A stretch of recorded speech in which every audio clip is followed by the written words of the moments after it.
Estamos de volta com o programa Academia em Debate, hoje entrevistando o Dr. Ives Gandra, professor emérito do Mackenzie, o que nos dá muita honra em tê-lo aqui, Dr. Gandra, é uma satisfação recebê-lo. Nos blocos anteriores, o senhor fez uma menção sobre uma pesquisa do Datafolha que mencionava uma porcentagem muito pequena de ateus. Há um livro que foi lançado recentemente aqui no Brasil de um ateu suíço, um filósofo, chamado Alain de Botton. O título é Religião para Ateus. E ele disse o seguinte: Deus não existe, mas religião é uma coisa boa. Então, ele está atacando os ateus radicais, como, por exemplo, o Dawkins e o Hitchens, que dizem que os religiosos são bobos, são pessoas ignorantes, obscurantistas. E esse novo ateu, ele está dizendo, não, nós não podemos dizer isso, porque tem coisas que a religião ajuda, ela serve de um paliativo, serve para ajudar o ânimo das pessoas. O que é que você acha dessa posição? Não, o problema é que, se nós analisarmos todos os indicadores do universo, tem que haver um criador. Isso não é obra do acaso. Faz lembrar até a história daquela professora que estava no colégio, ensinando para os alunos, dizendo que o mundo era fruto do acaso, que não era fruto de Deus.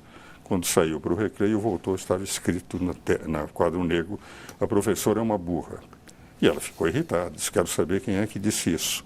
Daí um aluno levanta e diz, professor, deve ter sido o acaso que escreveu isso. É evidente que nós não estamos aqui pronto. E se nós analisarmos a própria ciência, esse livro do Lennox que os senhores lançaram, do Fred Ahrens, sobre Mostra-me Deus, nós mostramos o seguinte: Carl Sagan dizia, não existe Deus. Ele chega, há 30 anos atrás, à mesma conclusão que qualquer pessoa israelita, do povo judaico, há 3, 4, 5 mil anos atrás, sabia. O que é o Fiat Lux, senão o Big Bang? Uhum. O que é a criação de a ordem de criação dos 6 dias, levado para 13 ou 15 bilhões de anos, é a ordem da criação do universo. A ciência chega sempre atrasada. E quando se fala no obscurantismo, a universidade é fruto de quê? É fruto da religião. Sem dúvida. A universidade é a maior dádiva que a religião deu à cultura universal. E até o século XVI, praticamente haviam algumas universidades reinóis e as outras eram católicas e depois do protestantismo as protestantes. O que vale dizer, na prática, o obscurantismo está naqueles que não querem aceitar a influência. E eu vou mais longe em relação àqueles que falam que a religião é boa. Os valores da religião são valores permanentes. Por exemplo, quando diz, nós não podemos aceitar. Eu não vejo nenhuma pessoa que fala em direitos humanos que não se refira à Declaração Universal dos Direitos Humanos. O que é a Declaração Universal dos Direitos Humanos? Se não escrita por um justnaturalista chamado René Cassin, que foi o relator, e que dizia que há valores da religião que são tão permanentes que têm que ser colocados. Então, a Declaração Universal dos Direitos Humanos é uma declaração justnaturalista e não positivista, como as pessoas pretendem. Então, se nós analisarmos tudo que existe de valores maiores, não é que a religião é boa, é que a religião é que dá esses valores para que os outros possam viver. Agora, se esse suíço não acredita em Deus, mas ele evidentemente não sabe como é que ele foi criado, ele não sabe explicar por que ele nasceu, para que ele existe, por que existe o universo, etc. Porque ele tem a convicção que essa perfeição do universo foi criada do acaso. É aquele aluno que escreveu, professora, foi o acaso que escreveu isso na lousa. E o aspecto que me impressiona, essa observação de que, se nós colocarmos, está no Fred Ahrens, todo o conhecimento humano em CDs, nós teríamos uma distância que iria da Terra à Lua. Isso corresponde daquilo que nós conhecemos, 1% das informações contidas no DNA. Isso é obra do acaso? É evidente. Eu preciso realmente ter muita ficção, acreditar muito em histórias de criança, histórias de fadas, para dizer que Deus não existe. Não é possível que não exista um Criador com toda essa perfeição. Inclusive nós conversamos aqui. Como é que nós chegamos a esse nível de poder discutir, dizer, não, isso foi obra do acaso.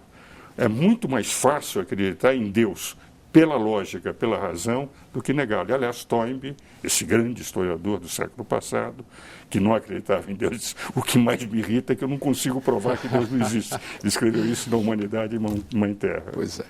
Professor, nós estamos chegando no final do programa e eu queria, me valendo aqui da sua especialidade como tributarista, deixe-me fazer uma pergunta aqui. Crise mundial. A mídia está dizendo aí que estamos vivendo uma crise muito grande. Tem saída para essa crise? O que é que o senhor acha? É do tamanho que estão dizendo? É menor? É pior? A crise, na minha opinião, é muito maior, porque os países desenvolvidos não têm mais como crescer dentro de uma crise. Devem para o sistema financeiro, se não pagar, o sistema financeiro estoura, e se vierem a pagar, evidentemente, eles vão ter que fazer cortes monumentais nas suas despesas. Por outro lado, o seu mercado não tem como crescer. No momento de crise, 22% de desemprego na Espanha, 17% de desemprego na Grécia, 12% de desemprego em Portugal, que são taxas elevadíssimas. Esses países, evidentemente, para cortar na própria carne, vão ter uma recessão maior.